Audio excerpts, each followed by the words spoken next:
ልጋብዝሽ ስለ ረመዳን በጣም ስለምወድሽ ነው። ቢስሚላሂር ረህማኒር ረሂም ልጀምረው በቢስሚላሂ ሁል ጊዜ ልበለው አልሐምዱሊላሂ ሁሌም ወዳችሁ ሁሌም ማፈቅራችሁ ዲነል ኢስላምን አላህ የመራችሁ ከወንድም ከሴትም አማኝ ሆናችሁ የአላህ አንድነቱን የተቀበላችሁ በኢስላም ሰላምታ ሰላም ልበላችሁ።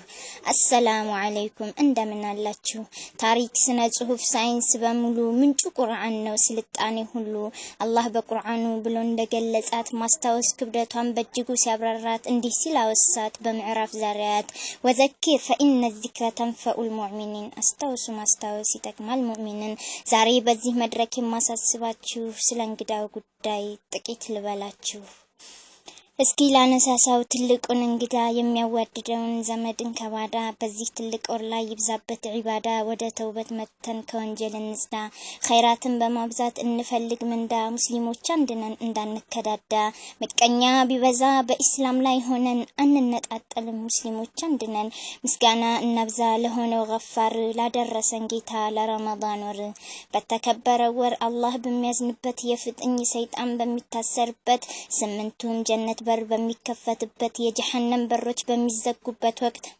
ወንጀል ርቀን ኸይራት እናብዛበት ከአላህ ምንዳ አጅር እንፈልግበት የአንድነት ሙሐባን እናጠናክርበት መጥፎ ስራዎችን እንሰርዝበት ጥሩ ስራዎችን እንጨምርበት ዘመድ ጎረቤቱን እንጠይቅበት ተርሃዊ ጀማዓ ባንድ እንስገድበት ማራኪውን ቁርአን ሁሉ ጊዜ እንቅራበት ደሃና መሳኪን እናስፈጥርበት